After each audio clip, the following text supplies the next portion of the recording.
I like the desert at night. They say it's dangerous to be out here, but I like it. It's good to sit by a campfire and drink a beer out here where there isn't any noise or traffic.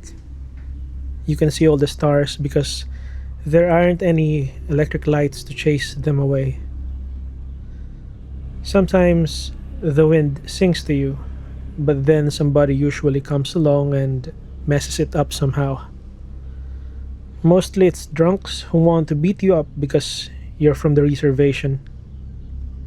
So when I heard pebbles shifting somewhere off to my left, the hairs on the back of my neck started to tingle, and my hand inched a little closer to my bowie knife.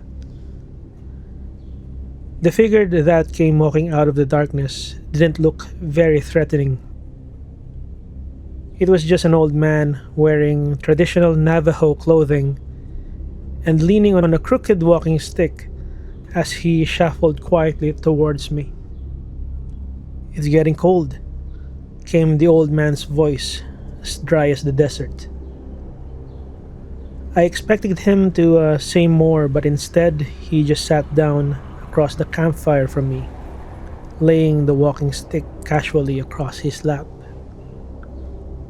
There was something about him that made me uneasy, and my apprehension increased when his hand vanished into a leather pouch, the pouch that hung from his belt.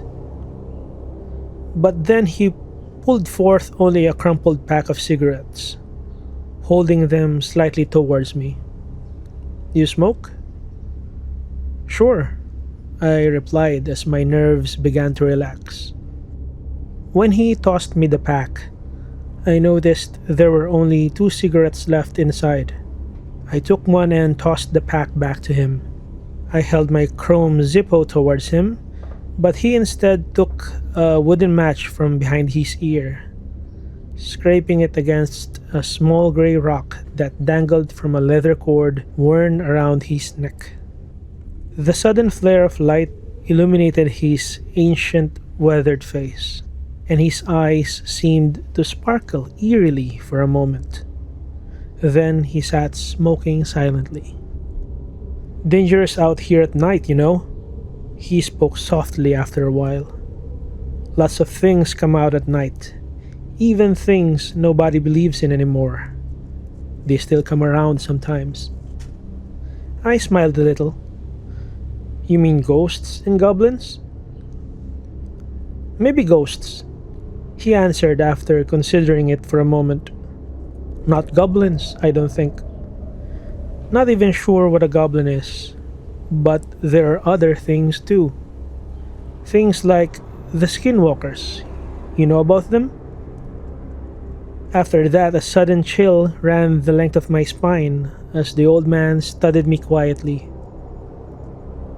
"Mom used to tell me stories about them when I was little," I mumbled. "Then you know what can happen," said the old man. "They take the shape of a man and wear the skin of a man, but they're really more like an animal underneath. They have more powers too. Folks used to say only a shaman could defeat them." He turned his attention to the campfire. His image seemed to ripple behind the waves of heat rising from the flames. Embers danced around him like angry red fairies. "Lots of other things are out here too.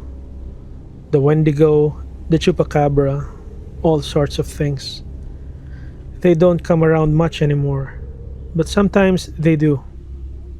Silence settled over us like a damp, woolen blanket, the campfire seeming to begrudge us what little heat it was providing. The stars twinkling above seemed suddenly to be laughing silently, sharing some sinister joke among themselves. The thin slice of moon sank behind a lone cloud bank, as though unwilling to witness whatever might transpire. The beast attacked us without warning. I felt claws sinking into my back as a great weight fell upon me. Then it was gone, and I rose to see the old man falling backwards. Whatever was on top of him was invisible, but I could see jagged rips appearing in his clothing and in his flesh. Then suddenly he was thrusting the walking stick upward, and there was a terrible screeching sound. The creature fell backwards into the fire and became visible as it writhed in the flames. I can't really describe it.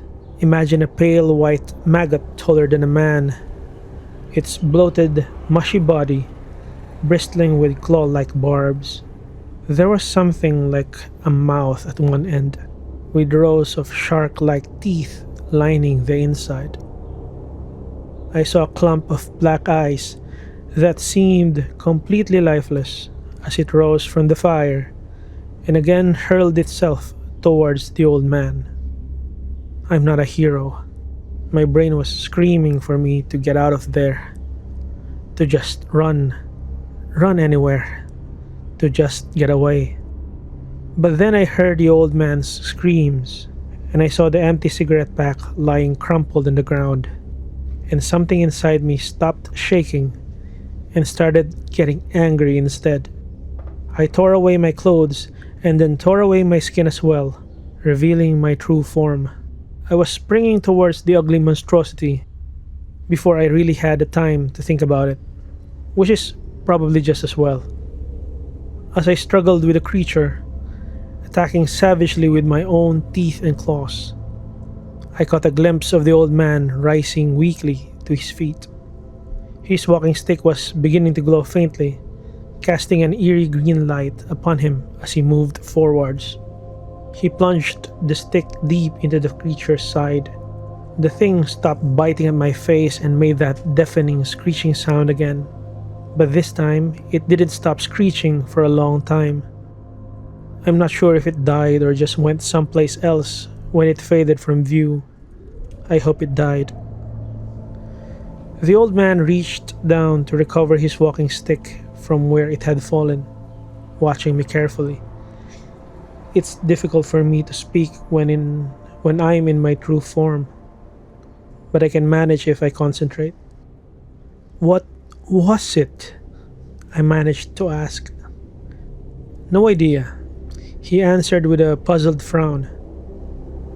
We stood staring at each other for a moment.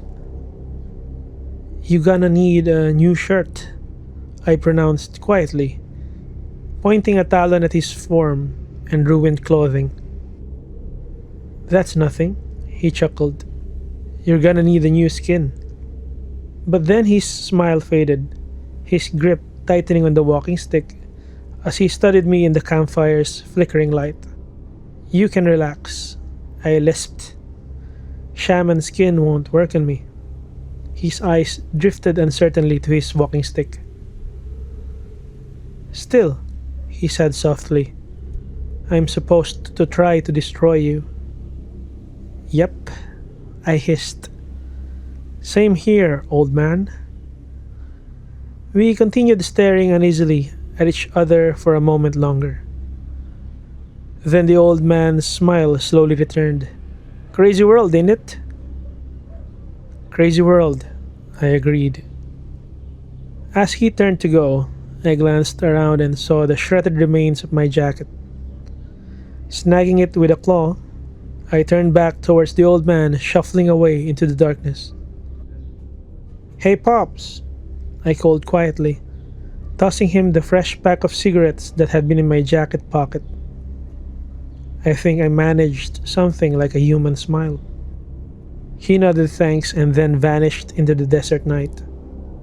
I sat back down beside my campfire. A million stars twinkled overhead. They say it's dangerous being out here alone in the desert, but I like it. Sometimes the wind sings to you, and all you can do is sing back.